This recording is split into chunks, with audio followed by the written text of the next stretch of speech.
All right. Welcome. You can even show your. Oh, here we go. Gee, Sorry. that's the whole point. Welcome to Let's Talk About It Kill Tuesday. me. I'm Georgette. I'm the mom. And I'm TJ. I'm the son. And we both work and study in the field of psychology. And we are passionate about sharing what we know with you so that you can live your best life.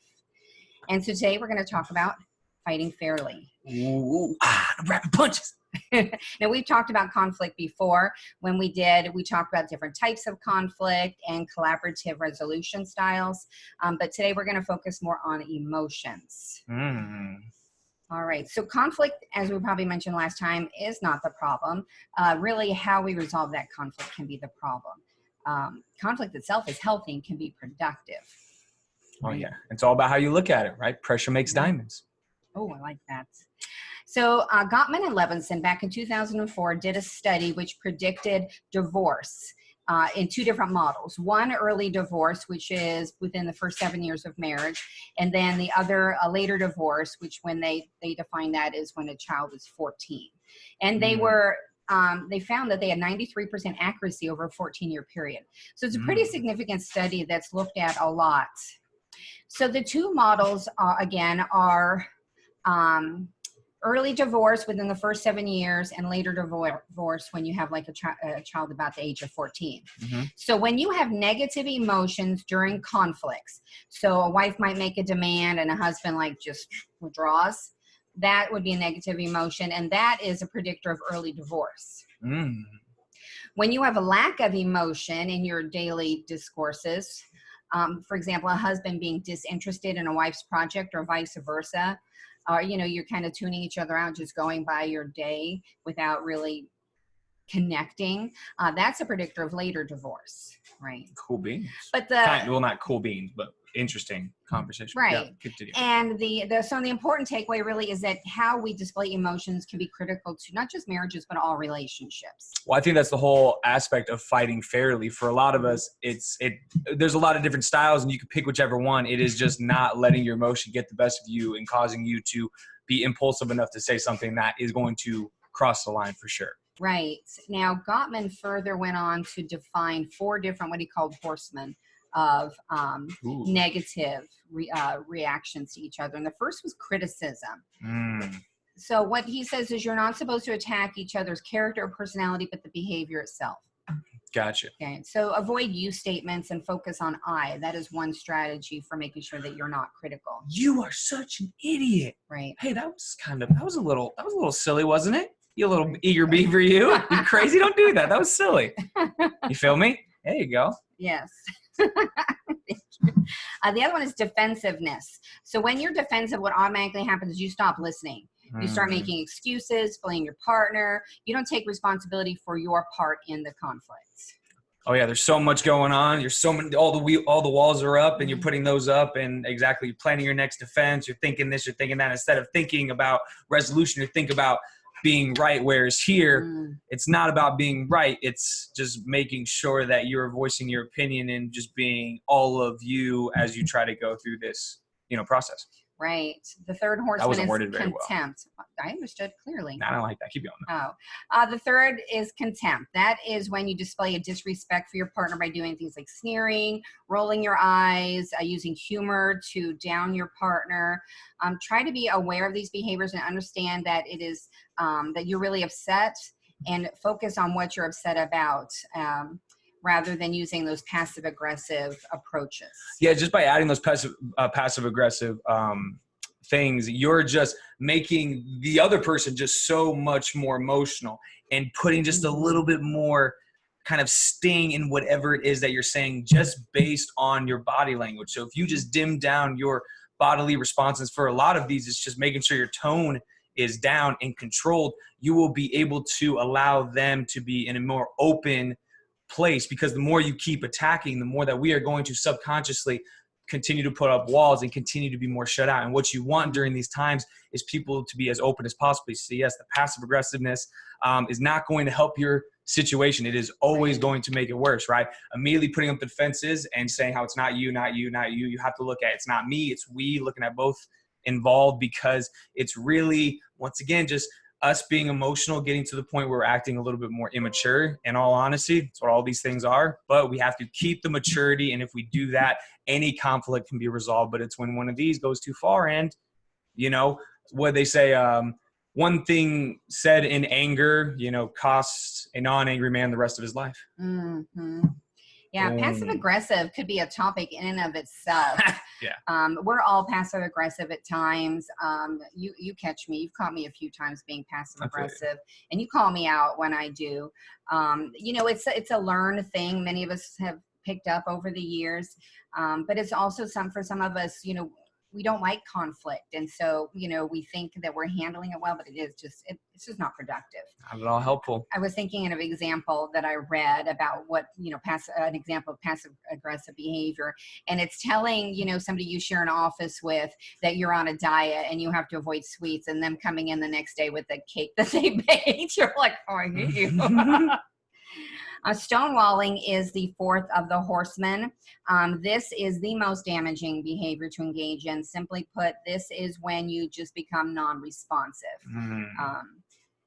Men tend to do this when they become overwhelmed. So, no, we don't. Yeah, I know, right? Women, we can go on and on. No, we don't. But we do. We go on, and we will sometimes just not let go of that bone, you know, until we get an answer. And you know, the person you're doing that to, oftentimes they'll just get overwhelmed. They're like, you know what, I got to stop this. And so you just backed off. That's not helpful either. So that will continue to push them away. The more that you try to extract, the more they keep going back and forth. But also kind of going back to for the people at home that are doing the stonewalling, once again, nothing gets done. It just continues to build more walls, more of that emotion, more likely to be more problematic as you continue to build upon this thing just by stonewalling. So as always, you have to be genuinely authentic, surrender the outcome, and do the hard work by voicing everything you want. Once again, I'm just going back to the contempt, just making sure your body language, you should really try to look calm, understanding, trying to get all up in there. Defensive, understand where you will go automatically, which things will automatically trigger you and what you can think about, because once again, that's going to be more so things just automatically happen. And then criticism. Once again, you're not criticizing that person, the person you were talking about, specifically behavior. And in the moment, as we keep going, we tend to get more so towards the person, get more personal, and that's when absolutely nothing gets done. And we all do those things, period, you know, sometimes. Of course. We just do. But really, the secret is knowing where you can go from a negative standpoint. Only thing we can do from behavioral health is identify where we can go, come up with cognitive what we can do behaviorally and thoughts. And the more that we practice, eventually it will become part of our new. So whichever one we talked about, which one is you? Because that is the one that is already not going to get you any further in any of the conflicts in your life.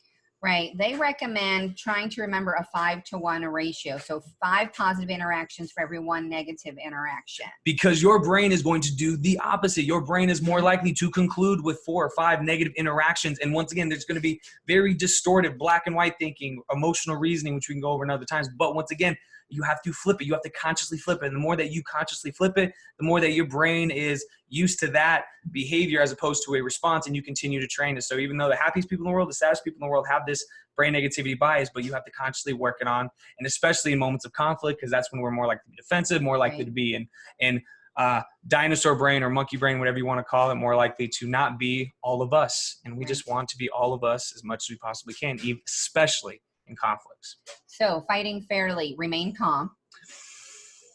Diaphragmatic breathing, keeping that chest calm, belly rise, belly falling, keeping the body calm because it's felt all over in the body as well. Express feelings in words, not actions.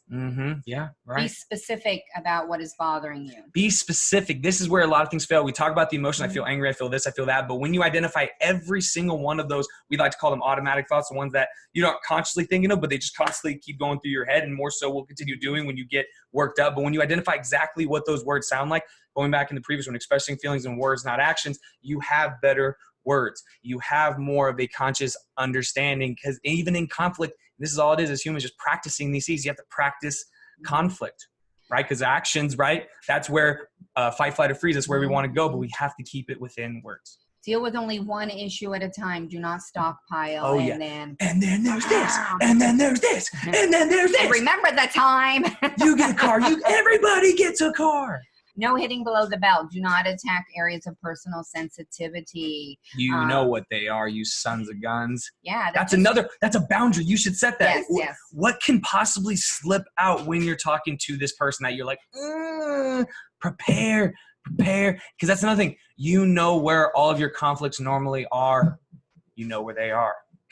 Avoid accusations. So what happens when you accuse people is you put them on the defensive, and that's a negative emotion, and that's not going to help. Yeah, you don't want to ever do like, you're doing this, you're doing this, you're doing this. Instead of skipping over the you're doing this, I feel like this when you do this.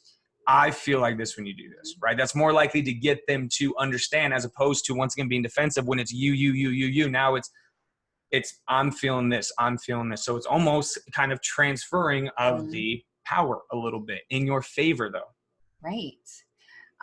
Stick with your honest feelings. Don't generalize. Also, avoid clamming up. Like some of us do. We should shut down. We just fight, flight, or freeze, right? We'd rather shut down than say the wrong thing, and that's not helpful in the long run. And that is avoiding discomfort, but it's also avoiding purposeful, meaningful action. You have to go through the discomfort to get to a more purposeful and meaningful conflict, because the more that you can make them purposeful and meaningful, even though they're just conflicts, the more likely you can resolve them, learn, and build your interpersonal skills for the future. Now, if you are emotional about something, then go ahead and schedule the discussion for another time so that you can remain calm, right? And establish some ground rules. Yeah. Oh, there you go. Safe words. Those would be those boundaries. Safe words, right? right? That you talked about. Heck yeah. You got to set the boundaries with yourself and with other people. So we hope that we've given you some strategies to help you get along. And we will see you next Let's Talk About It Tuesday. Boom goes dynamite. Easy peasy. What up? Here comes the boom. Boom shakalaka. I'm trying to say things because mom is taking a really long time. You got to stop it.